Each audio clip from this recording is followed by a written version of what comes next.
तुम्हरो मंत्र विभीषण माना, लंकेश्वर मैं सब जग जाना।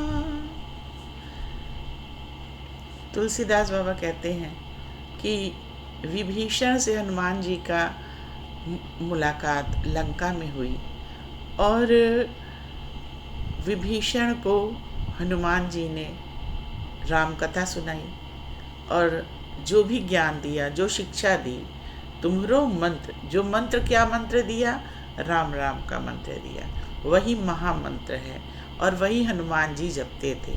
वही हनुमान जी ने विभीषण जी को मंत्र दिया और यह अमोघ मंत्र जब विभीषण को मिला तो विभीषण की राम दर्शन की अभिलाषा हुई और लंकापति को विभीषण ने बहुत समझाया कि अपनी जिद छोड़ के सीता जी को वापस कर दें, किंतु लंकेश नहीं माने। तो विभीषण ने राम जी के पास जाने का निर्णय लिया, लंका को छोड़ के भगवान राम की शरण में चले जाएं। पहले विभीषण नहीं जा पाए, क्यों? क्योंकि उसे एक तो लंकेश का, रावण का बड़ा दबाव था, बड़ा भाई था और राक्षस प्रवृत्ति का था, तो उसको जाते हुए भी डर भी था और संकोच भी था कि कैसे लंका को छोड़कर चले जाएं।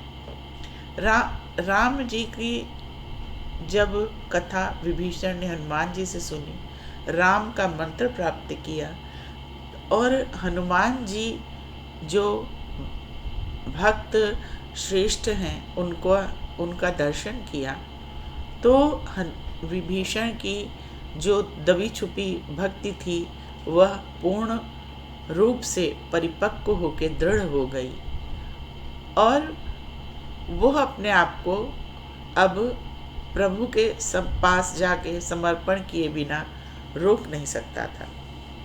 लेकिन उसके मन में एक ये भाव आ रहा था, मेरी हनुमान जी की तरह की न तो तपस्या है, न हनुमान जी के तरह की साधना है, न हनुमान जी के तरीके का समर्पण है, न हनुमान जी के तरह का वैराग्य है। तो भगवान मुझे स्वीकार भी करेंगे या नहीं? मेरी शरणागति को, मैं लंकेश का भाई, मेरी शरणागति को प्रभु स्वीकार करेंगे या नहीं? तो उसे बहुत मन में इस बात को लेके शंका थी और एक हीनता का बोध था। राम जी के पास जाने के पूर्व हनुमान जी ने विभीषण से कहा कि मैं जब वानर हूँ, वानर तो तुमसे अधम जाति का होता है, पशु योनि का होता है, और कहते हैं कि प्रात ले जो नाम हमारा, तेई दिन ताहि न मिले आहारा। मेरा सुबह सुबह जो नाम ले लेता है उसको भोजन भी नसीब नहीं होता है। तो मुझ वानर को भी राम ने अपने हृदय से लगाया और अपना पुत्र, अपना भाई माना और भक्त शिरोमणि मुझे बना दिया। राम का ही आशीर्वाद है और राम जब आप जाएंगे तो अवश्य आपको स्वीकार करेंगे, अवश्य आपको अपनी शरण में लेंगे। और आप तो वानर से बहुत श्रेष्ठ योनि के हैं। जब हनुमान जी ने उन्हें यह विश्वास दिलाया कि तब वो गए। श्रवण सुजसु सुन आयो, प्रभु भंजन भव भीर, त्राहि त्राहि आरति हरन, शरण सुखद रघुवीर। मैं आपका सुयश सुन के यहाँ आया हूँ। और सुयश क्या है? सुयश ये है कि राम पतित पावन है, करुणा निधान है, शरणागत की रक्षा करने वाले हैं। जो उनकी शरण में आएगा उसको अवश्य अपनी शरण में लेके वह उसका कल्याण करेंगे। तो विभीषण इस भाव में गया कि मैं पतित हूँ और आप पतित पावन हैं, तो आप मेरा कल्याण करें। मैं भटका हुआ ज्ञानी, मैं आपकी शरण में आया हूँ, तो आप प्रभु भंजन भव भीर। ये जो संसार के भव बंधन हैं माया है ये संसार, इस बंधन से परमात्मा आप हमको मुक्त करें, मुक्ति प्रदान करें।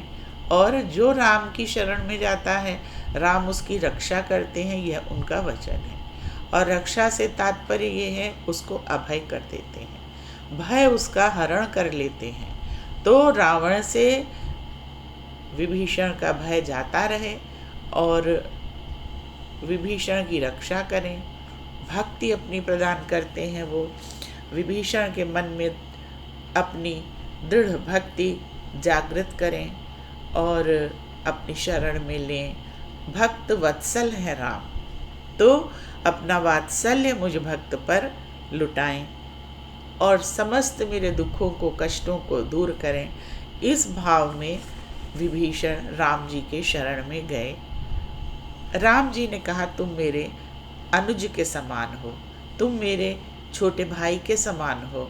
और उनकी शरणागति को, विभीषण की शरणागति को राम ने स्वीकार किया और कहा कि तुरंत जल ल्याओ समुद्र से, और विभीषण का तिलक किया और उन्हें लंकेश बना दिया।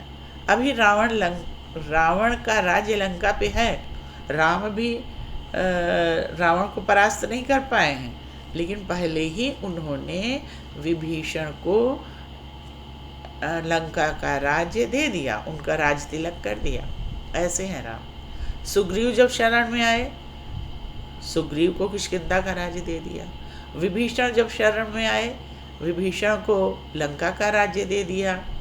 किंतु राम की भक्ति में यह खास बात है, जब उनकी शरण में आ गए तो विभीषण की आसक्ति भी समाप्त हो गई और विभीषण के मन में ईश्वर के प्रति प्रेम और भक्ति जागृत हो गई और सांसारिक माया मोह जाता रहा।